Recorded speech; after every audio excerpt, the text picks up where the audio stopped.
Hello दोस्तों, राधे कृष्णा। आप सभी का स्वागत है हमारे चैनल जेडी की कथाएं में।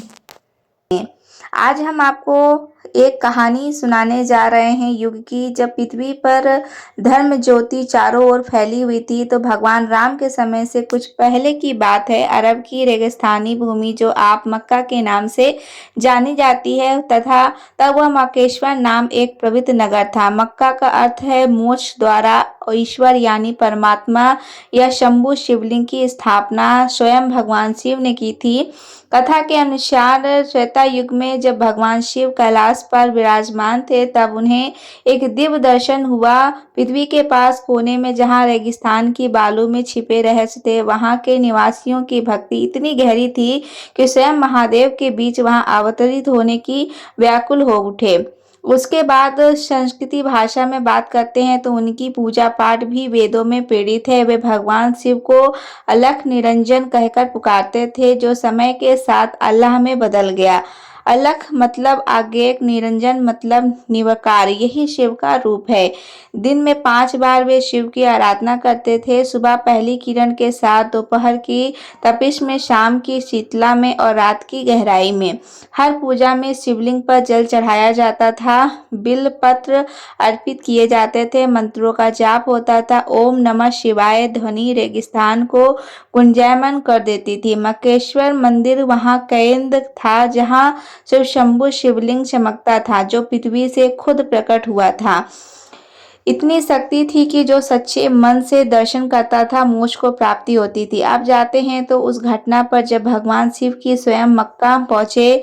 कथा कहती है कि एक बार कैलाश पर मां पार्वती ने शिव से पूछा, हे नाथ, पृथ्वी पर आपके इतने भक्त हैं, लेकिन अरब की उस भूमि में जहाँ रेगिस्तान फैला है, वहाँ के लोग आपको कैसे पूजते हैं?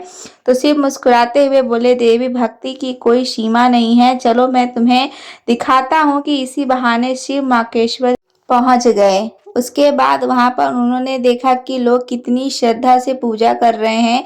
शिव ने अपना रूप साधु रखा और मंदिर में प्रवेश किया, लेकिन जैसे ही वे शिवलिंग के समक्ष पहुंचे तो लिंग के एक दिव्य ज्योति निकली और शिव का सच्चा स्वरूप प्रकट हो गया। लोग आश्चर्यचकित हो गए कि पूरे नगर में हालेश्वर छा गया कि भगवान शिव ने कई दिनों तक निवास किया, भक्तों का उपदेश किया। माता पार्वती भी वहां आई। मां पार्वती का आगमन एक चमत्कार था। वे आकाश से उतरी और शिव से मिलकर बोली, हे प्रिय, यहाँ की भक्ति देखकर मेरा हृदय प्रसन्न हो गया। भक्ति देखकर मेरा हृदय इतना प्रसन्न हो गया है कि दोनों के साथ में वहां भक्तों को आशीर्वाद दिया। मंदिर में एक विशेष पूजा की, जहां गंगा जल स्वयं प्रकट हो गया।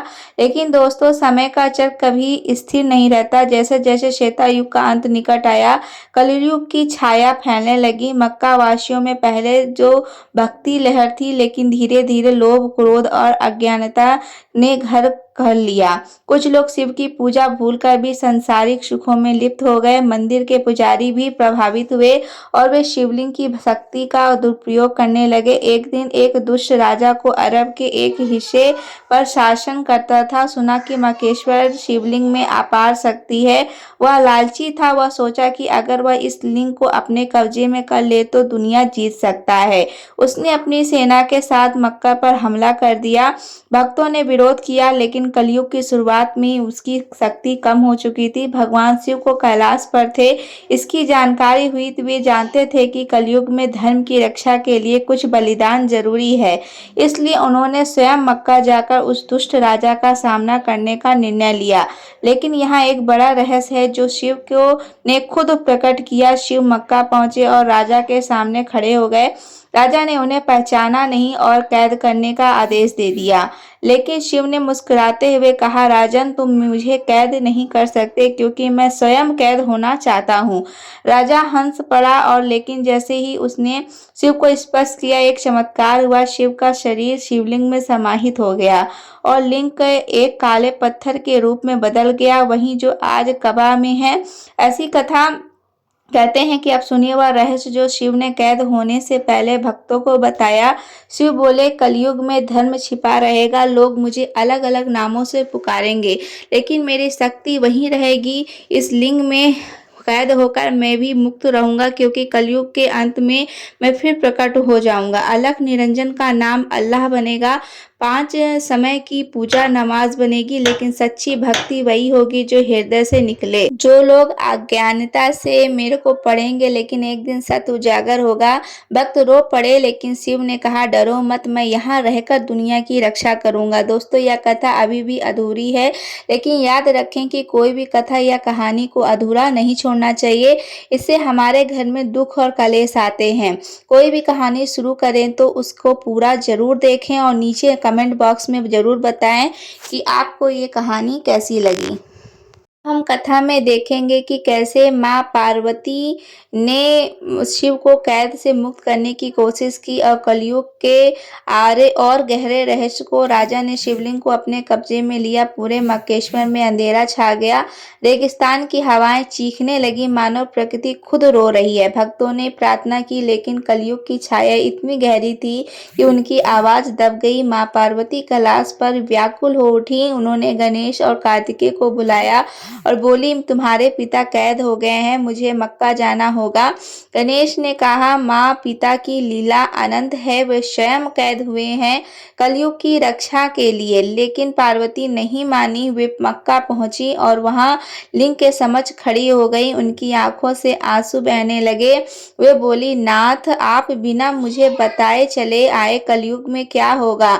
तभी शिवलिंग की एक वाणी गूंजी, देवी कलयुग में मनुष्य भूल कर जाएगा, सत्य को वे लड़ेंगे नामों पर, लेकिन जब मैं रहूंगा तो तुम लौट जाओ। मेरी कैद की ही मुक्ति है। भक्तों ने यह दृश्य देखा और समझ गए कि शिव की लीला कितनी गहन है। लेकिन राजा की क्रूरता बढ़ती गई। उसने मंदिर को तोड़ने की कोशिश की, लेकिन बार कोई चमत्कार हो जाता। एक बार बिजली गिरी, दूसरी बार रेगिस्तान में तूफान आया। धीरे धीरे अरब के लोग शिव की पूजा भूल गए और नए परंपराएं शुरू हुई। लेकिन गुप्त रूप से कुछ भक्त बचे हैं जो रात में शिवलिंग की पूजा करते हैं। कहते हैं कि आज भी कबा में शिवलिंग और शकलिंग करना तवाफ है, तांडव है, नृत्य का प्रतीक है। अब सुनिए कलयुग के बारे में। शिव का बड़ा रहस्य है। शिव ने भक्तों से कहा है, कलयुग में 4 युगों का चक्र पूरा होगा, लेकिन लोग विज्ञान की ओर जाएंगे, लेकिन आध्यात्मिकता खो देंगे।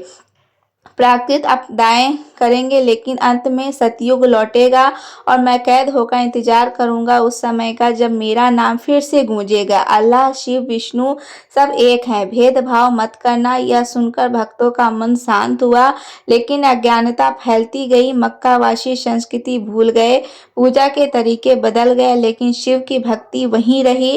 त्रेता युग के अंत में माकेश्वर नगर में अंधेरा छा गया। दुष्ट राजा ने शिवलिंग को अपने कब्जे में ले लिया था और मां पार्वती ने कैलाश से मक्का पहुंचकर शिव में संवाद किया। शिव ने उन्हें बताया कि उनकी कैद कलयुग की रक्षा के लिए एक लीला है। क्योंकि दोस्तों, यह कहानी यहीं खत्म नहीं होती है। अब हम उस दौर में प्रवेश करते हैं जब मक्का में अज्ञानता की छाया और गहरी होगी। एक सच्चे भक्त ने शिव को मुक्त करने की ठानी, लेकिन क्या सफल हुआ? और शिव ने कलयुग के बारे में और क्या रहस्य बताया है, आइए जानते हैं। मक्केश्वर में उस समय एक भक्त रहता था जिसका नाम सूर्यवंशी। वह एक साधारण रेगिस्तानी कबीले का सरदार था, लेकिन उसकी भक्ति इतनी प्रबल थी कि वह रात में चुपके से शिवलिंग के पास जाकर पूजा करता था।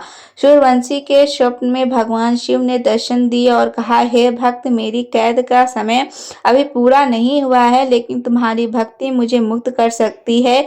एक विशेष पूजा करो जिसमें माँ पार्वती, गणेश और कार्तिकेय को भी आमंत्रित करो।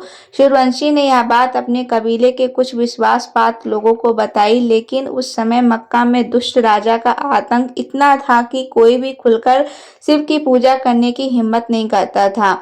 सूर्यवंशी ने हार मानी। उसने गुप्त रूप से एक योजना बनाई। उसने अपने कबीले के लोगों को इकट्ठा किया और माकेश्वर मंदिर में पुनर्जन्म देना होगा, शिवलिंग के मुक्त करना होगा। उसने तय किया कि वह अमावस्या की रात को एक महा पूजा करेगा जिसमें जिसमें वो गंगा जल, बेलपत्र और विशेष मंत्रों का जाप करेगा।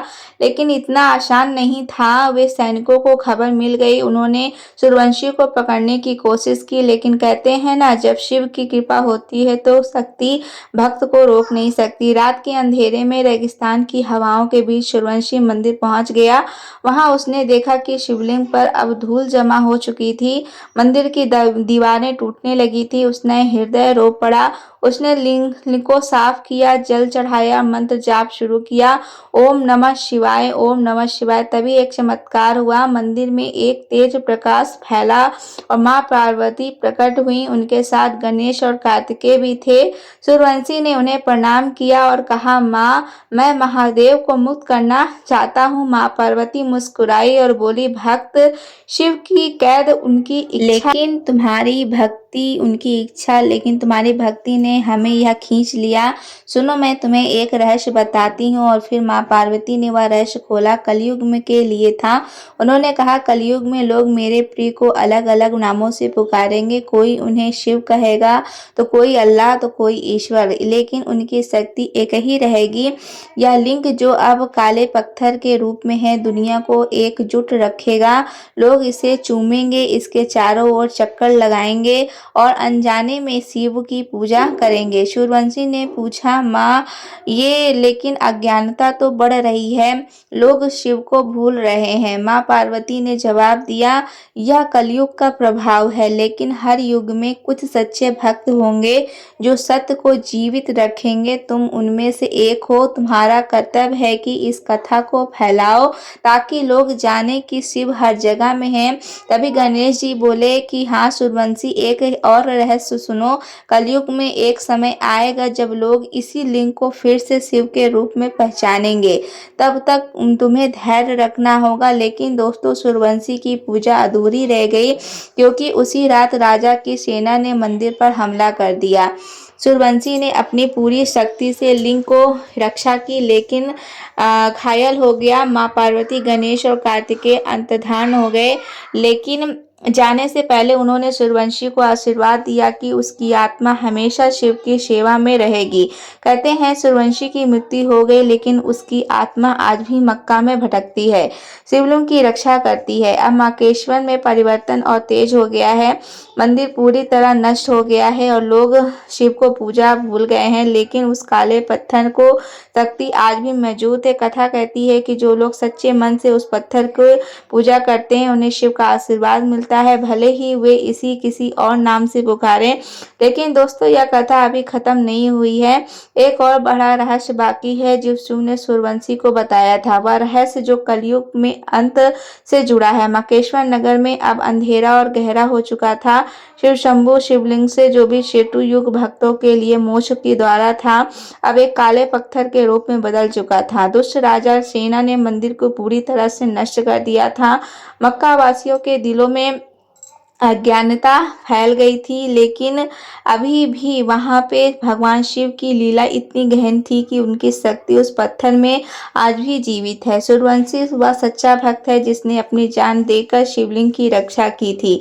उनकी आत्मा अभी भी मक्का की रेगिस्तानी हवाओं में भटक रही है। यह कथा अब उस रहस्य की ओर बढ़ती है जब शिव ने कलयुग के अंत के लिए बताया था, और कैसे मक्केश्वर का सत्य फिर से उजागर होने वाला था। सूर्यवंशी की मृत्यु के बाद मक्का में बहुत कुछ बदल गया। लोग अब संस्कृति भूल चुके थे। अलख निरंजन नाम धीरे धीरे अल्लाह में बदल गया। दिन में 5 बार की पूजा अब नमाज के रूप में हो रही थी, लेकिन उसका मूल शिव की भक्ति से ही जुड़ा था। कथा कहती है, मक्केश्वर का वह काला पत्थर जिसे आज काबा में हजारे अमशात के नाम से जाना जाता है, वही शंभु शिवलिंग है। भक्तों को मानना है कि जब लोग काबा के चारों ओर तरफ करते हैं तो अनजाने में शिव की तांडव नृत्य का अनुसरण करते हैं। वह तरफ का 7 पूजा करते हैं। यह 7 चक्रों का प्रतीक है जो मानव शरीर में शिव की शक्ति को जागृत करते हैं। लेकिन सूर्यवंशी की आत्मा शांत नहीं है। वह हर रात काबा के पास भटकती होती है और शिवलिंग की रक्षा करती है। एक बार कलयुग के प्रारंभ में एक साधु मक्का पहुंचा। उसका नाम था आदि शंकर। वह कोई साधारण साधु नहीं था, बल्कि स्वयं आदि शंकराचार्य एक अवतार था, जो शिव की कृपा से पृथ्वी पर धर्म की रक्षा के लिए आया था। आदि शंकर को स्वप्न में शिव ने दर्शन दिए और कहा, भक्त माकेश्वर का शत अब छिपा है, लेकिन इसे पूरी तरह से खोने मत देना। मेरी शक्ति इस पत्थर में है और इसे दुनिया को फिर से याद दिलाना होगा। यदि शंकर ने मक्का के प्रवेश किया और काले पत्थर को देखा, उनकी आंखों में आंसू आ गए, क्योंकि उन्हें शिव का स्वरूप उसे स्पष्ट दिखाई देता था। शंकर ने वहां पे गुप्त रूप एक पूजा, उन्होंने शिवलिंग को स्पर्श किया, मंत्र जाप शुरू किया, ओम नमः शिवाय, ओम नमः शिवाय। तभी एक चमत्कार हुआ कि तभी रेगिस्तान में अचानक ठंडी हवाएं चलने लगी, आकाश में गंगा जल की बूंदें टपकने लगी और यह देखकर वहां मौजूद लोग आश्चर्यचकित हो गए। कुछ लोगों ने इसे चमत्कार माना तो कुछ लोगों ने इसे प्राकृतिक घटना, लेकिन शंकर जानते थे कि यह शिव की कृपा है। उन्होंने वहां के कुछ भक्तों को इकट्ठा किया और कहा, यह पत्थर कोई साधारण पत्थर नहीं है, यह स्वयं महादेव का रूप है। इसे पूजो, इसका सम्मान करो, इसके चारों ओर प्रेम से चक्कर लगाओ। यही तरफ परंपरा बल मिला। हालांकि मेरा लोग अभी भी शिव रूप नहीं पहचानते हैं और यह रहस्य यहाँ नहीं खत्म होता है। आदि शंकर को जब शिव ने एक और गहरी बात बताई, उन्होंने कहा, कलयुग में लोग मेरे नाम पर लड़ेंगे, वे मंदिर, मस्जिद, अन्य पूजा स्थलों का अलग अलग समझेंगे, लेकिन मेरी शक्ति हर जगह एक समान है। या पत्थर, या काबा, या मक्केश्वर का लिंग, सब एक है। जो सच्चे मन से मेरी पूजा करेगा, उसे मैं हर रूप में मिलूंगा। यदि शंकर ने यह संदेश फैलाने की कोशिश की, लेकिन कलयुग की छाया इतनी गहरी थी कि लोग उनके संदेश को पूरी तरह समझ नहीं पाए। फिर भी उन्होंने भारत लौटकर कई शिव मंदिरों की स्थापना की, माकेश्वर की कथा को गुप्त रूप से कुछ शिष्यों को बताया। समय बीतता गया और मक्का अब पूरी तरह से बदल चुका था। वहां के लोग अब शिव को अल्लाह के रूप में पूजने लगे, लेकिन उनकी भक्ति का मूल वही था, प्रेम और समर्पण।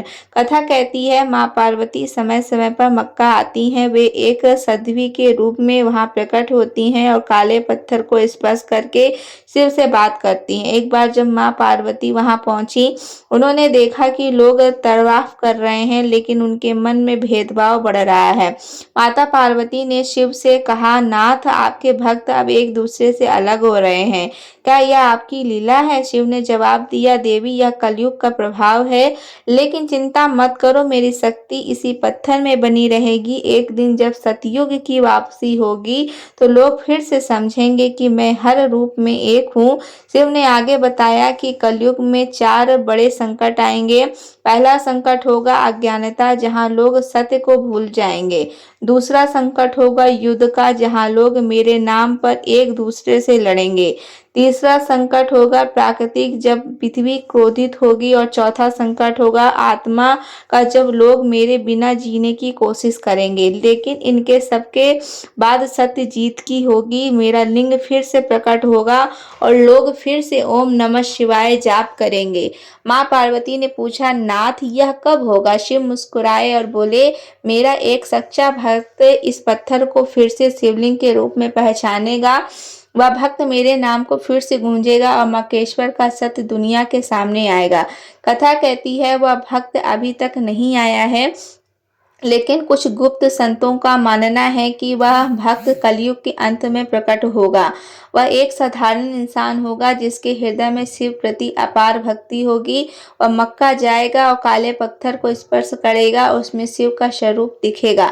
उसकी भक्ति इतनी प्रबल होगी कि शिव स्वयं प्रकट होंगे और मक्केश्वर का सत्य फिर से स्थापित होगा। तब लोग समझेंगे कि शिव, अल्लाह और अन्य सभी नाम एक ही परमात्मा के हैं। लेकिन दोस्तों, यह समय अभी दूर है, तब तक हमें शिव की भक्ति में लीन रहना होगा। मक्का का वह काला पत्थर आज भी शिव की शक्ति का प्रतीक है। जो लोग सच्चे मन से उसे स्पर्श करते हैं, शिव का आशीर्वाद मिलता है, भले ही उसे किसी और नाम से पुकारें।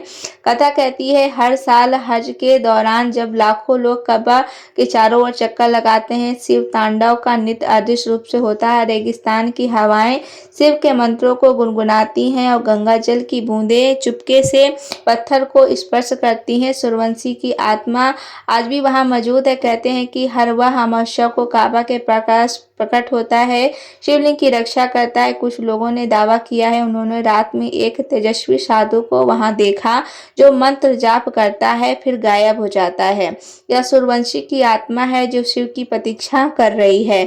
शिव की यह लीला हमें सिखाती है कि भगवान का स्वरूप एक ही है, चाहे किसी भी नाम से पुकारा जाए। कलयुग में हमें भेदभाव छोड़कर प्रेम और भक्ति को अपनाना होगा। मक्केश्वर की कथा हमें याद दिलाती है कि शिव हर जगह में, मंदिर में, मस्जिद में, हृदय में। हमें बस अपने मन को शुद्ध करना है और उनकी शक्ति को पहचानना है। और यह कथा यही समाप्त होती है, लेकिन संदेश ये अनंत है। भगवान शिव की लीला को समझने के लिए हमें सच्चे मन से उनकी भक्ति करनी होगी। अगर आपको यह कथा पसंद आई होगी तो नीचे कमेंट बॉक्स में ओम शिवाय नमः जरूर लिख के जाइएगा। और आज चैनल पर पहली बार आए होंगे तो चैनल को सब्सक्राइब कर वीडियो को लाइक कर ज़रूर जाइएगा और अन्य भक्तों के साथ में इस वीडियो को शेयर ज़रूर करिएगा। ऐसी ही और नई वीडियो पे हम फिर से मिलेंगे नई कथा के साथ में। तब तक के लिए राधे राधे दोस्तों, जय माता दी।